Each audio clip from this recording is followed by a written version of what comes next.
Talk TV live from the Talk Radio studios. It's Phil Dave in for Christo on Early Breakfast until 7 o'clock this morning. I'm joined in the studio by Paul Britton, who is a leading criminal defence lawyer and founder of Britton and Time. And on the line, I'm delighted to say as well that we are joined by Dr. Roger Gievolb, who is a personal finance expert and CEO of Fair Money. Now, before the break, gents, we were talking about the energy price cap increase that is heading our way and how people are going to cope with it. There's a text message here that I'd like both of you to react to, please, because I think it's somewhat poignant, to say the least. Carol in Lowestoft says, "Morning, Phil. I just wish more interviewers would say to members of Parliament when they ask, do you understand the pain people are facing over energy, etc.? They need to add, considering you will be nice and warm and fed this winter, as the public will pay for all your bills. No one addresses this, besides the fact they are all multi-millionaires and multi-property owners. Honestly, I do not think they are listening because they are not in normal life situations. They do not understand at all. That is my opinion." Paul, how do you respond to that? Because I think Carol's spot on. Well, Phil, I mean, we were talking about that, weren't we, earlier? And we get a £400 rebate, but our energy bills double, and then they're going to go up to, it's predicted to be £6,000 by April next year. And what do the politicians say? They're going to give us £1,000 back. Well, I totally agree with Carol. It's just not enough money. They are out of touch. They must be out of touch. It's the only logical thing that you can come to if they're offering these derisory amounts of money when you look at how much things have gone up by. Yeah, Dr. Roger, I'd like to think that you would agree with that as well. I agree completely with Paul. It all started with Rishi Sunak offering us 5 pence on a price of petrol and doing nothing to ensure that that was actually done. And a survey that we ran showed that more than 80% of people couldn't even find a forecourt that they use in their neighborhood generally that had done that. But the 5p didn't even begin to touch the sides. I mean, there are 2 things you asked before that the government really should be doing, and what is shocking is the absolute silence of all the politicians, including our leading candidates, our 2 leading candidates, on all of these matters. Number 1 is petrol. Some 80% of the price of a liter of petrol goes to the government in tax, 53% of it on fuel duty, and another 30% of it on VAT. And the VAT is not just on the fuel, but it's on the fuel duty. It's a tax on tax. And of course, we pay for our petrol with the pounds in our pocket on which we've already been taxed via PAYE or otherwise. So it's a triple taxation. They could easily suspend the VAT element or some of that for 6 or 12 months to give people some breathing space to get to work and go visit their families. But it's not even been mentioned. If you look through the debates and most of the hustings that I've examined, you won't find the word petrol. It's simply unbelievable. It's simply unbelievable. The second thing that should be done is cutting interest rates. They never should have raised interest rates. How can you put a burden on someone today who has to go, I don't want to go out and borrow money that I don't want to borrow, that I have to borrow to survive, and then be charged double what I would have been charged a few months ago. You pay for the privilege of borrowing on someone else's behalf.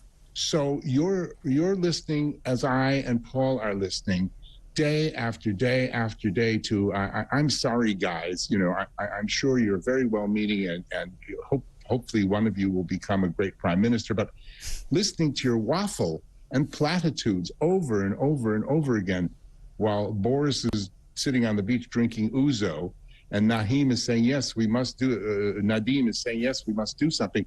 I am so sick of listening to all of this drivel when these 2 issues could be dealt with in 5 minutes, petrol and interest rates, and take your foot off our throat, please. So yes, I agree with you, Paul. Yeah, it's absolutely shocking. It really, the fact that I'm not being funny, but we can solve a lot of the issues within a few minutes of just talking about it, and yet the powers that be say they can't. Well, no, they don't even say they can't. They don't. It's worse, Phil. They don't even mention it. They don't acknowledge it. And why is the media not calling them to account? Even in debates, Why aren't they being called to account? And things, I'm sorry to paint a bleak picture, but I think that President Putin has designs, and all we're doing by crippling the economy, wrecking our government, is playing into his hands. It's insane. Well, I actually looked at the price of electricity per kilowatt in Russia at the moment, and despite all of these sanctions, the Russian people are paying 15p, whereas we're paying 40, and it's going to go up to 60. So it's not affecting them like it's affecting us. Both oil and gas are going to double. I've said on programs here before, we are a ship adrift in a raging sea with the captain and crew fighting with swords on the bridge, paying no attention whatsoever to us. What it boils down to is that we need to, this is going to sound like a sort of a victory speech almost, but we need to take charge of our own destiny. It's as simple as that. We need to become energy efficient in this country and self-sufficient at that.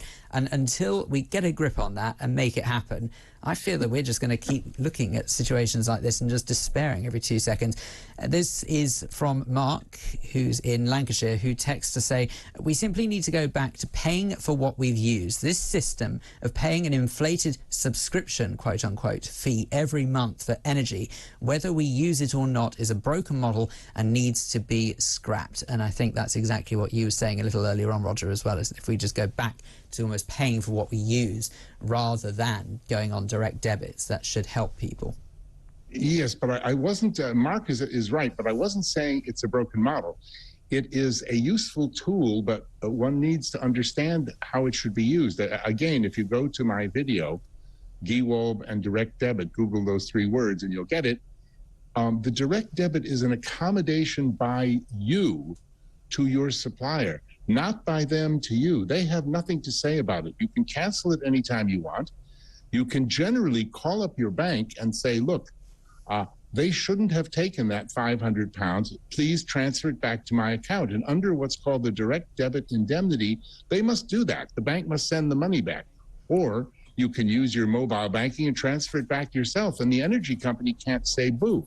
Now, they may turn around and say, well, look, we're very worried about you in the future. I'm sure some energy companies will try to pull this. We're very worried about you, and you're not responsible enough to pay your bills. So if you don't give us adequate security, we're going to cut you off. You'll have to go to another supplier. But it's still worth trying and talking to them. Mark is absolutely right.